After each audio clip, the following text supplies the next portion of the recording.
This series of videos is about DNA. In this video, we'll talk about nucleic acids and what they are. In the next video, we'll talk about how DNA is replicated, which is important for reproduction. The video following that will have a very cursory overview of viruses, which are pretty much just little bits of nucleic acid floating around in a protein case, and also bacteria and how they trade segments of DNA with each other. Then we'll talk about gene expression, which is that amazing process by which a genetic code is turned into a living organism. You know, how the genetic code is turned into flesh and blood. And then finally, we'll talk about gene regulation. Gene regulation is basically how we respond to our environment. We have a genetic code. Our DNA doesn't ever change, and yet our activities change. What parts of the DNA we're expressing at any particular time change depending on what we're experiencing in our environment. So the environment gives us cues about which parts of the DNA have to be read and used at any particular moment. So that's going to be the gene regulation component. Now, DNA is kind of like a blueprint for all of our physical and behavioral features. Yes, behavioral features are encoded at least in part in our DNA as well, because our behaviors are influenced by our moods. How we're feeling influences how we behave. And how we're feeling is determined by chemicals, hormones, neurotransmitters, and the genetic code for those hormones and neurotransmitters are in our DNA. Now, genes are the unit of inheritance, the basic unit of inheritance that transmits information from parents to offspring. A gene is a very small segment of DNA, and the rule of thumb is that, a gene codes for approximately one protein. So genes code for proteins, and proteins control all of the building and other activities within an organism. I like to think of proteins as the little robots that get everything done in the cell. So DNA codes for protein, and proteins do everything, build everything else inside the cell. Now, DNA is a polynucleotide, meaning it's a bunch of nucleotides that have been put together and joined together through dehydration reactions. It has a sugar phosphate backbone, which we'll look at in a second. It's just repeating sugar, phosphate, sugar, phosphate, sugar, phosphate. That's the backbone of the DNA molecule. And you can think of the sugar phosphate backbone as sort of like the binding of the book. It's structural. It's what holds the genetic code together. But the genetic code itself, the text of the book, is the nitrogenous bases, the A's, G's, C's, and T's of the genetic code. And so that's where the real genetic message is. Now there's a U in here. That's because I'm going to introduce you to two different kinds of nucleic acids, DNA and a closely related molecule called RNA. RNA also has another letter in it called U, another nitrogenous base called uracil. Now, each individual nucleotide, I said that DNA and RNA is a polynucleotide, meaning many nucleotides strung together. What does one nucleotide look like? One nucleotide has three components. It has a 5-carbon sugar. In RNA, it's going to be ribose, and in DNA, it's going to be deoxyribose. It has a phosphate, and it has a nitrogenous base. So the phosphate and the sugar are going to be part of that sugar phosphate backbone I was talking about. And the nitrogenous bases are going to be a component of the genetic message. So if I were to draw what it looks like, you would have a 5-carbon sugar. So each of these little dots that I'm drawing, each one is a carbon. This is either going to be ribose or deoxyribose, and we'll talk about the differences later.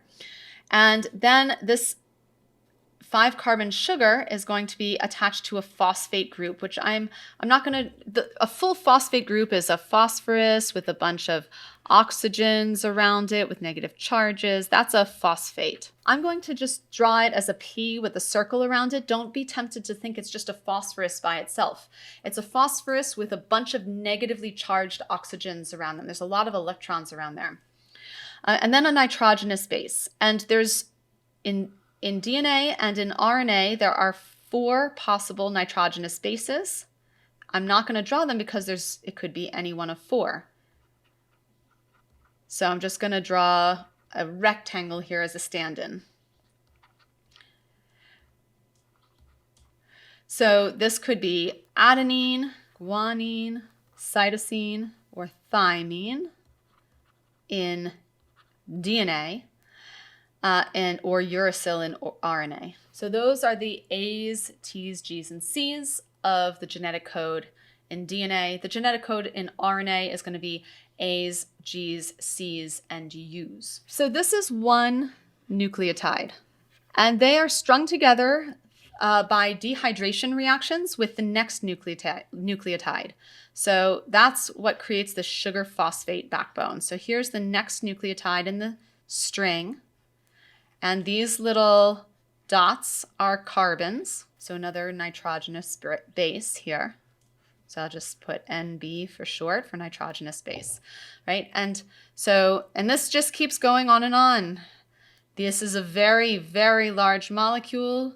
Genomes can be billions of nucleotides in length. So each one of these is one nucleotide, right?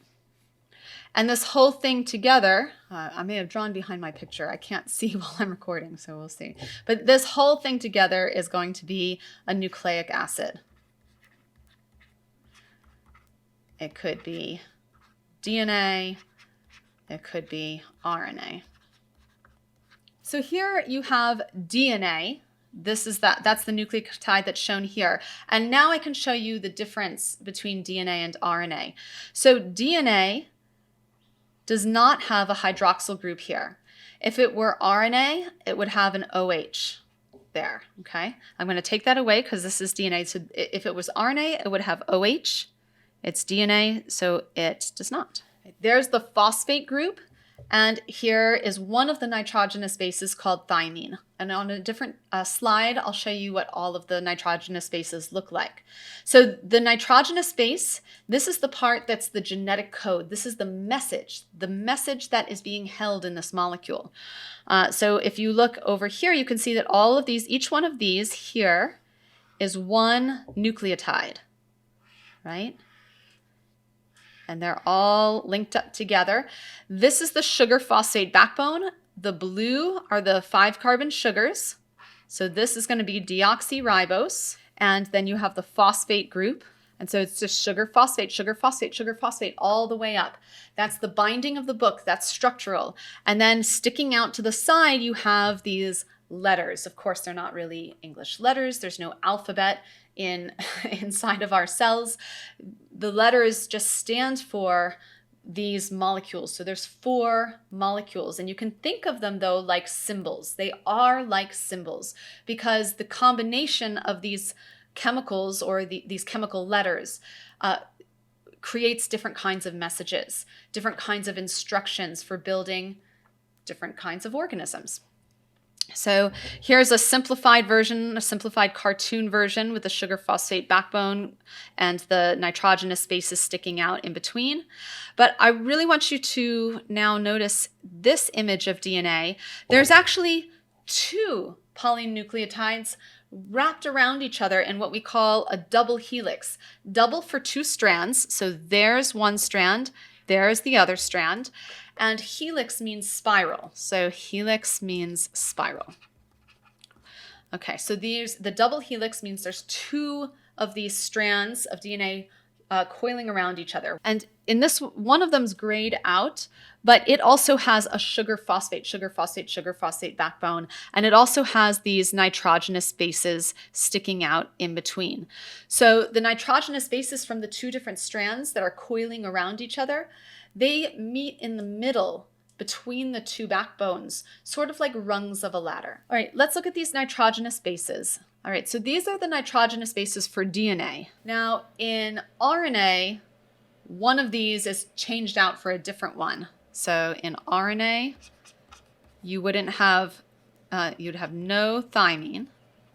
Instead, you would have uracil. So this is what each of these nitrogenous bases look like. You can see that some of them have 1 ring, the pyrimidines. The pyrimidines have 1 ring.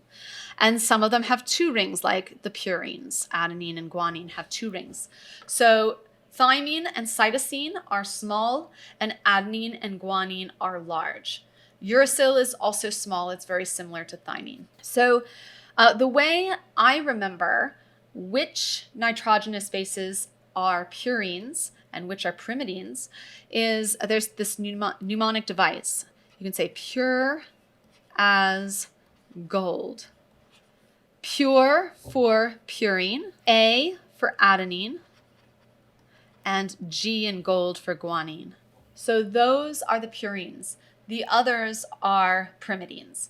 And you can also remember that purine is a smaller word than pyrimidine, but purine is the larger molecule. Okay, so it's inverted. The smaller word goes with the larger molecule. Okay. Now here's an example of an RNA nucleotide. RNA nucleotide. This is ribose. So see, it has this hydroxyl group here that DNA doesn't have. And it's actually kind of important to know that RNA has this extra hydroxyl group because it's reactive. It undergoes chemical reactions with other molecules just that are sitting around in the environment. And that causes RNA to break down faster than DNA. All living organisms have both DNA and RNA, and both contribute to different stages of expressing the genetic message. So we have some of our genetic message in RNA, we have some in DNA, but we're never collecting RNA from crime scenes. We're never collecting RNA from woolly mammoths that we've found, that we've dug up that have been under the ice for thousands of years. Why is that? Part of the reason is that RNA breaks down too quickly. So it's not in good condition after it's been sitting in the environment for a while. DNA is much more stable because it doesn't have this hydroxyl group. So hydroxyl groups are a bit reactive with chemicals in the environment. That makes RNA less stable over time. All right, and then another thing you'll see here is here's an example of uracil, that nitrogenous base I was talking about. So in RNA has guanine, it has adenine, and it has cytosine. It does not have thymine. Instead, it replaces thymine with uracil. And I've put thymine up here so you can compare it to see how similar they are. So thymine, the only difference is thymine has this methyl group there that uracil doesn't have, but they're very, very similar. So the nitrogenous bases for RNA are going to be A, G, C, U, and for DNA, they will be A, G, C, T. Okay, so the two molecules, RNA and DNA, are very, very similar. I know you've heard of DNA a lot. You may not be aware of what RNA is, but it also plays a very important role in gene expression, as we will cover in the upcoming videos. So you have to know the differences between them, understand a little bit about each of them. Comparing DNA and RNA in this slide. So DNA is deoxyribonucleic acid. So if we were to draw this 5-carbon sugar, 1, 2, 3, 4, 4, 5. One of those carbons sticks out, right? And so deoxyribonucleic acid has a hydrogen here. There's 1, 2, 3, 4, 5 carbons, right? And there's an oxygen at the top corner. RNA has just ribonucleic acid. So DNA is deoxygenated. It has one fewer oxygen relative to RNA, relative to ribonucleic acid. They each have a 5-carbon sugar, 1, 2, 3, 4, 5. They're both versions of ribose. It's just that RNA is plain ribose. DNA has deoxygenated ribose or deoxyribose. DNA is more stable, again, because it's missing that hydroxyl group. RNA is more unstable, reactive, unstable. And then the list of their respective nitrogenous bases. The shape, again, of DNA is like a twisted ladder. So you have the sugar phosphate backbone. So sugar, phosphate, sugar, phosphate, sugar, phosphate, sugar, phosphate, right? That's the sugar phosphate backbone, and they have it on the other side too. So sugar, phosphate, sugar, phosphate, sugar, phosphate, sugar, phosphate, right? All the way down the sides. but then it's kind of twisted upon it. The two backbones are twisted around these rungs of the ladder in the middle, and these are the nitrogenous bases. Nitrogenous base, each rung of the ladder is a nitrogenous base. Here's what's called a ribbon model, where you can just see symbols, colored symbols for the sugar phosphate backbone and for the nitrogenous bases in the middle. You can see a little more of the molecular structure in the center here. Then you can see a computer-generated model on the right. We're really going to focus on models like this to learn how DNA is structured. So here you can see the purines and pyrimidines. Remember, these are purines. The larger molecules have the shorter name, purines, and this is a pyrimidine. And another thing I want you to notice is that the sugar phosphate backbone of the two sides are inverted. So the sugar phosphate backbone of one side is upside down relative to the other side. So this one runs in this direction, and this one runs in this direction. Now, nucleic acids have directionality, meaning they have a front end and a back end. And the directionality is based on the orientation of the sugar phosphate backbone. The reason directionality matters is sort of for the same reason that directionality matters in a book that you're reading. You can read forward but not backwards, right? The words written backwards don't mean the same thing. Cat written backward is tack, and tack and cat don't mean the same thing. In fact, tack doesn't mean anything at all. So the enzymes in your cells that read and express the genetic message, they always read the message in the same direction. They cannot read it backwards, just like you can't read a book backwards in a mirror. So you need to know where the enzymes start and where they end if you want to know what the message says. What is the enzyme reading? What does it mean to the enzyme? How are you going to read this message yourself? So if you want to decode a genetic message, you have to know which is the front end. So remember I said that there's 5 carbons in every nucleotide, in the sugar of every nucleotide. So here you have deoxyribose, and I'm going to show you how to figure out the orientation of each backbone. So you always remember these are carbons. Oops. These are carbons at the corners. They're not labeled because, you know, biologists get lazy. So each of these corners is a carbon. And I'm putting little red dots for these carbons. One of the carbons is labeled, the one that shoots off the side, the one that branches off. And you start at the oxygen and move clockwise from the oxygen and number the carbons. So this is carbon 1, carbon 2, carbon 3, carbon 4, carbon 5. Now notice that in this strand on the left, all the sugars are facing the same way with the oxygen pointing up. So the numbering will go the same way for each of these. 1, 2, 3, 4, and then this one branching off the side is 5. 1, 2, 3, 4, 5. 1, 2, 3, 4, 5. Okay, so in this strand that's running from bottom to top, we say that this bottom is the 3' end because the third carbon is pointing down on each and every one of these sugars. The third carbon is always pointing down. Okay, so so the down is going to be the 3' end.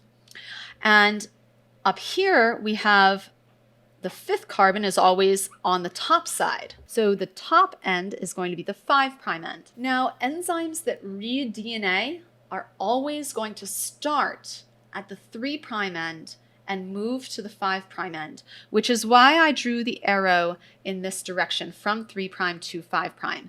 So read DNA 3' to 5'. Underlining DNA because the rules are different for RNA, but for DNA, any enzyme that looks at DNA is going to start 3' and finish 5'. And so again, I'm going to reiterate why this matters. If you start 3' and move to 5', you have CATG. That's your genetic code there. But if you were to read it backwards, it would be a different code. It would be GTAC, and those mean different things. They have different meanings. In fact, one of them might have no meaning at all. Now, the other strand is upside down relative to the first strand. So you're going to have to number them differently. So remember, you start at the oxygen and you number these you move clockwise. So if I'm starting at oxygen and I'm moving clockwise, now this is carbon 1, this is carbon 2, this is carbon 3, this is carbon 4, and this is carbon 5. Right? And we'll do the same again. It's actually, if you flipped them so that they were oriented the same way, you'll see that indeed, the carbon 1 is always the carbon that's attached to the nitrogenous base, just like the other strand. Carbon 2, carbon 3, carbon 4, and carbon 5. Carbon 5 is always the carbon that's branching off. So now, if I circle all my third carbons, instead of them being on the bottom side of the sugar molecule, they're actually on the top side. So this is the 3' end now. And if I circle all the fifth carbons, the ones we numbered number 5, they're on the bottom side of each sugar now. So the bottom is the 5' end for this strand. So we say that the two strands in a DNA molecule are anti-parallel to each other. That means the two sugar phosphate backbones run in opposite directions relative to each other. But they are parallel, meaning they're the same distance apart no matter where you are in the strand. The two sugar phosphate backbones are the same distance apart. One final thing I want to talk about in this image is the base pairing rules. So you'll notice that you don't have the same nitrogenous base meeting up in each rung. They're different, but there are rules for which nitrogenous base can bind to which.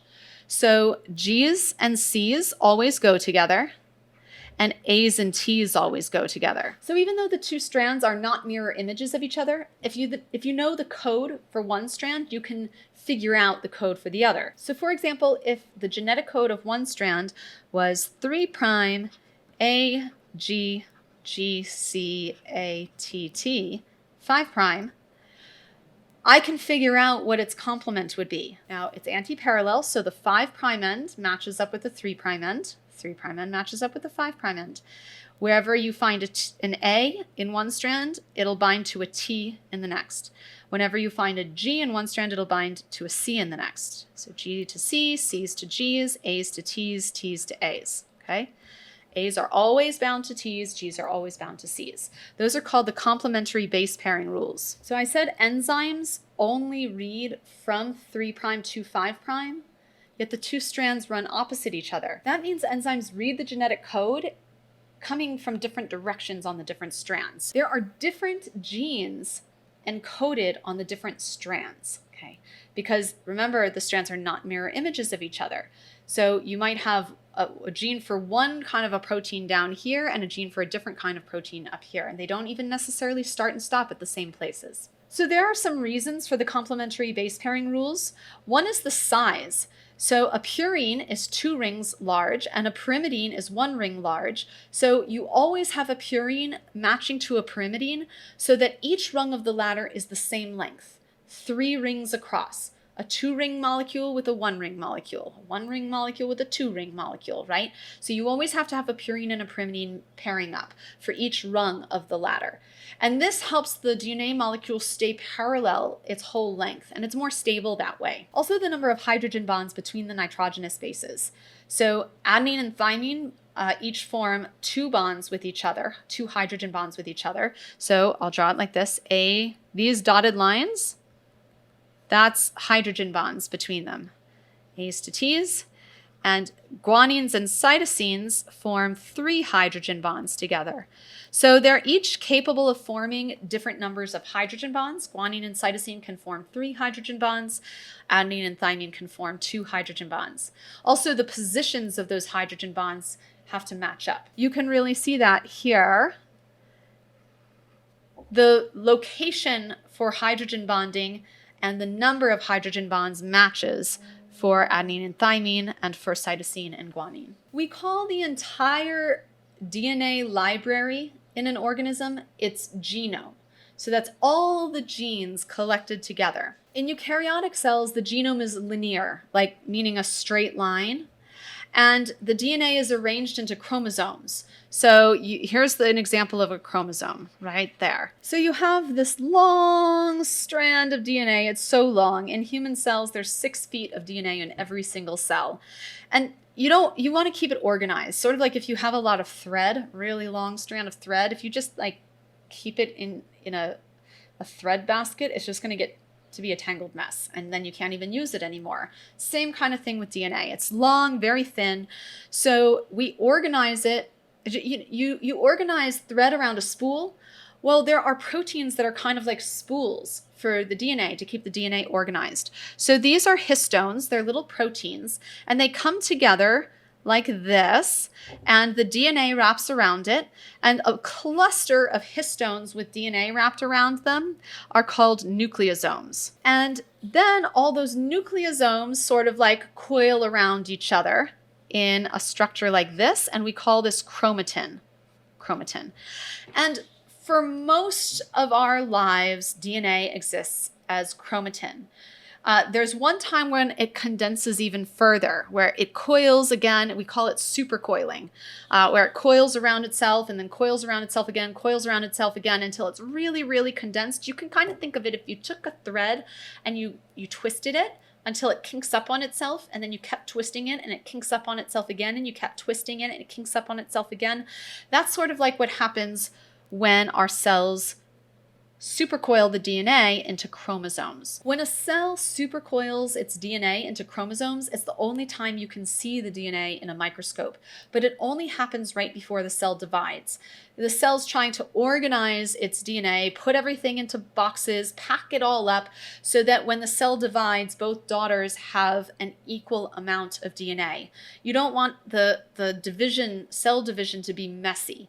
When a cell is making daughter cells, the DNA needs to be tidy and well packaged so that there's no mistakes and each daughter cell gets all the DNA that it needs. So we only see this before cells divide to produce daughter cells. Most of the time, it's going to be in the form of chromatin. And this leaves the DNA pretty accessible for being read by enzymes because we're using the DNA. The cell has to use the DNA all the time. So it needs to like look for the genes that it needs in the moment, be able to find them, be able to open them up and read them and use them to build protein.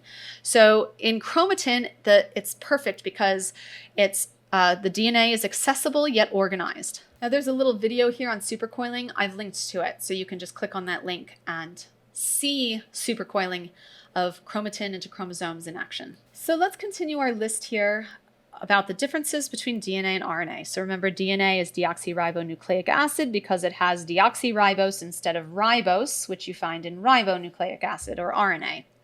DNA is more stable because it's missing that hydroxyl group. RNA is more reactive because it has an extra OH group. Here's the nitrogenous bases. They differ in that there's thymine in DNA, uracil in RNA. Now, here are some other differences between DNA and RNA. DNA is double-stranded, as we just saw. It has that double helix shape, right? The helix, the spirals, 2 of them wrapping around each other, sort of like a twisted ladder. But that's only true for DNA. RNA is single-stranded. It's just like that. Also, DNA is very long. It's the entire library. For human cells, there's 6 feet in every cell, whereas RNA is short. It's the length of a single gene. And this will make more sense as we move through these lecture videos on DNA and gene expression. Little, what we call, quote unquote, photocopies of relevant genes that the cell needs to use get made. And RNA are these photocopies. So it's a photocopy, or like a photocopy, right? So it's a photocopy of a gene that the cell needs to use in that particular moment. So next up is a lecture video on how DNA is replicated, which is important for reproduction.